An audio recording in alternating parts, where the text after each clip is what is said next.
ஒரு காலத்தில் ஆசியாவிலேயே மிகவும் சக்தி வாய்ந்த சாம்ராஜ்யத்தின் தலைநகராக இருந்த நகரம் இன்று வெறும் நினைவாகவே உள்ளது. அதுதான் ராஜேந்திர சோழனால் உருவாக்கப்பட்ட கங்கை கொண்ட சோழபுரம். ஒரு மறக்க முடியாத சோழ வீர மரபு.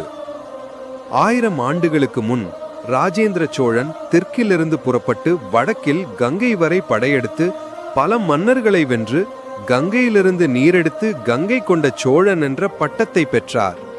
அந்த வெற்றியை நினைவாக அவர் அரியலூர் மாவட்டத்தில் கங்கை கொண்ட சோழபுரம் என்ற நகரத்தையும் அதில் சோழ கங்கம் ஏரியையும் உருவாக்கினார்.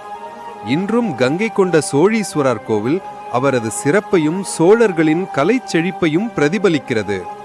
இந்த நகரம் சுமார் 250 ஆண்டுகள் சோழ சாம்ராஜ்யத்தின் தலைநகராக இருந்தது. இப்போதெல்லாம் இந்த பழமையான தலைநகர் சோகமான நிலைக்கு தள்ளப்பட்டுள்ளது.